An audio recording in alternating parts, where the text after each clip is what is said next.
you're trained as a scientist, as a graduate student and a postdoc, and then suddenly you're put into this faculty position, and you can go to these workshops on management and how to manage a lab, but you're never really, you're just kind of thrown into that position. So I think that was one challenge, but I think those workshops help just talking to a lot of people about how best to manage a lab is important.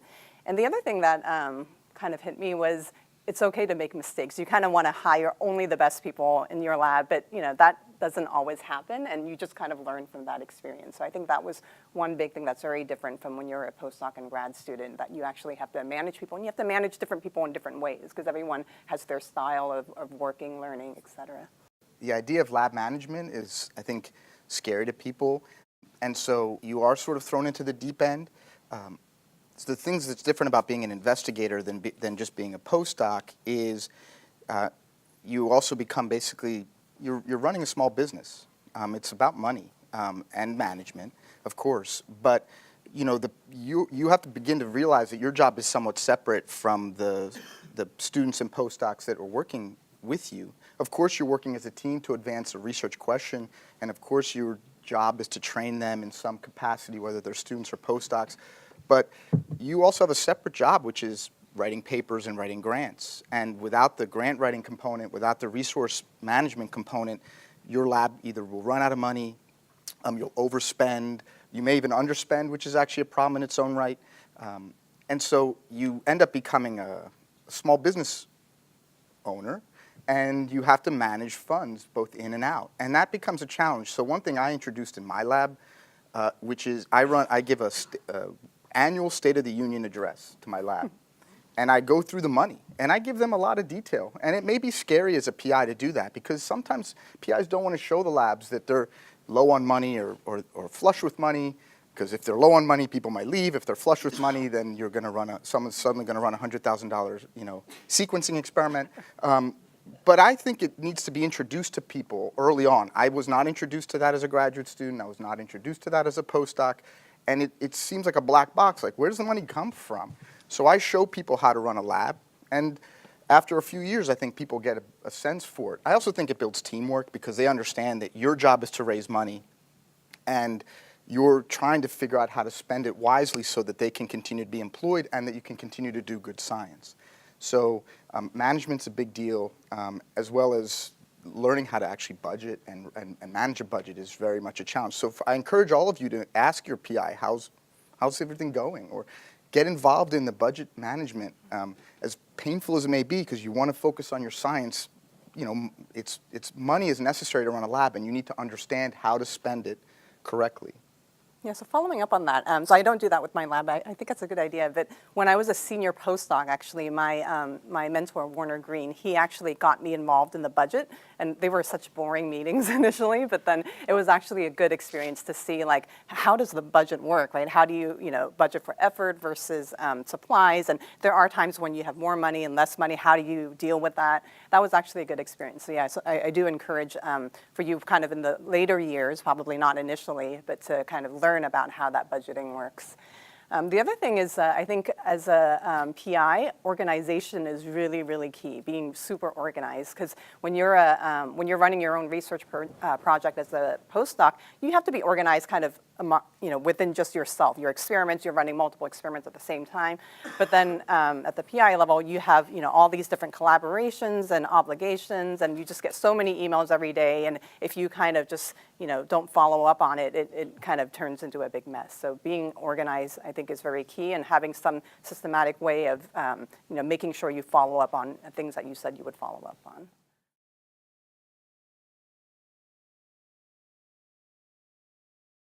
I made a conscious decision when I started my lab to let it grow organically, in part because I did not want to. I could have hired 5 or 6 people at once. I didn't feel I was competent to lead 5 or 6 people at the beginning. I wanted to walk before I ran. And so I hired one person and another, then another, and it sort of builds momentum. And you make your mistakes. I make mistakes every day, but you make your mistakes, and instead of making mistakes with 10 people all at once, you make a mistake with 1 or 2 people, and you can learn how to be a better, effective leader. So I made a decision to grow organically. I hired a research technician, and then three graduate students joined my lab, and then it sort of snowballed. I actually wanted to hire a postdoc right away. I had a hard time doing that, and I made a decision not to do that. I had some interviewees. They weren't a good fit, and I made the decision that it was addition by subtraction, that I did not want to hire someone right away just because they needed to fill the niche of being a postdoc. So I have good administrative support. I consider those people an important part of my team, the people that work on my grants. I engage with them every day, and I give them advance warning. I don't drop a grant on them one day before it's due. So I value the administrative support that I have and lab managerial support that I have. So I basically, to answer your question, I grew my lab organically, and so I recommend that if people, sometimes you're going to get a lot of money and you're going to want to say, I got to hire 10 people right now. And you may have 10 ideas, although I'm sure you may not.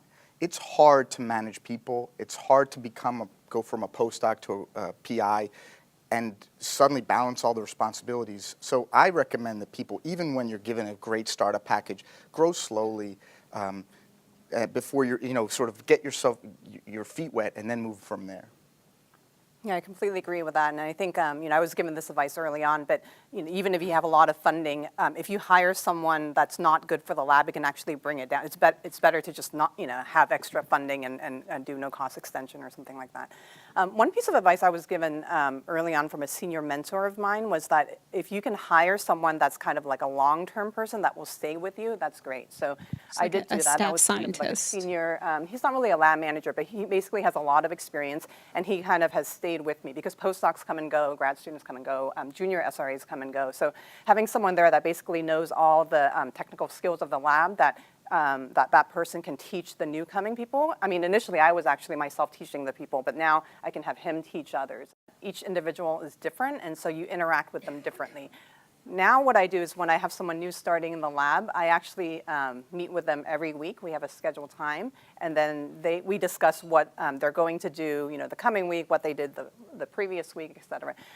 Some people may not like that kind of, that much attention, but I like to just say these are the rules that we start this way, and if it doesn't work, then we can discuss it later. So I kind of have it a little bit fluid. I don't have a set rule that everyone has to follow, but I like to start things in a certain way because I think it works. For me, the lab culture is about people working together as a team and having a good fit for people. So when I'm looking to hire someone, I make sure that I interview them. Everybody else in the lab interviews every other person. I seek their input. One of the mistakes that I made at the beginning was hiring someone where 3 of the people came into my lab, in my office together and said, I don't think she's going to be a good fit. And I basically overruled them, and because I thought that I needed hands and needed people to do experiments. And they were right and I was wrong. And I sort of regret not listening to them, and I will not repeat that mistake, but it was one that I made, and I learned from it, which is if you were going to ask people for their input, you need to listen to their input. Now, naturally, it's not quite a democracy, so you have to make decisions, but be aware. So I make sure everybody meets with everybody.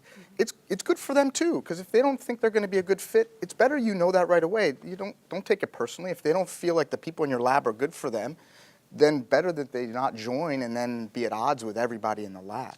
So I make sure that everybody meets during the interview process at least once, and then we sort of come to a joint decision. And that also gives people a sense of community and a sense that they're contributing to the decision-making of the lab.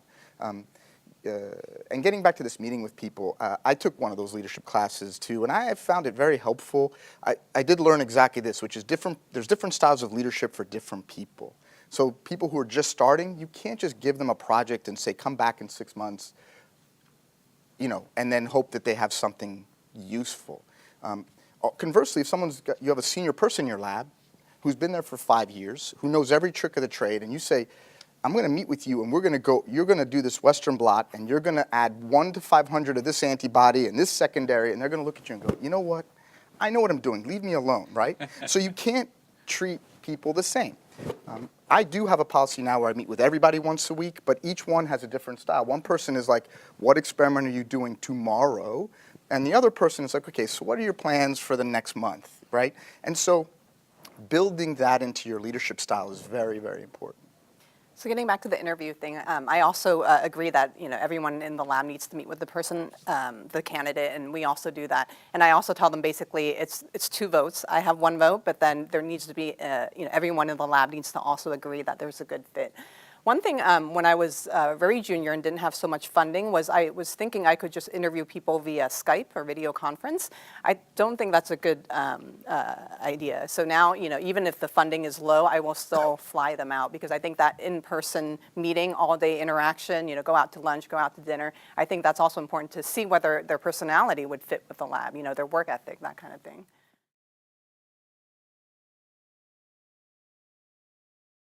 Probably the hardest thing that someone has to do. No one likes to be that person. No one wants to fire someone. But sometimes someone, once they become not a good fit, you just have to be clear, look, this is not a good environment for you, and you need to find another position. You're running a lab, it's not like, free lunch for people, so you have to commit to doing that, and it's not easy, and your stomach's gonna churn, and you're not gonna wanna do it. You're gonna talk yourself out of it over and over again. But you have to commit to being able to make those decisions for the health of your lab and everybody else's situation. Sometimes it's obvious. Someone's got an egregious work situation. You're just going to fire them on the spot. Other times it's insidious, and you sort of like, maybe they'll get better with some coaching. I'll meet with them, and it drags on, and you just get more and more irritated with them and then with yourself. And so it's very challenging to do, and it's easy for me to say now, but you really need to learn. Hiring decisions are hard, but firing decisions need to be made sometimes, and it's going to come up to everybody in some situation or another. So prepare yourself for that.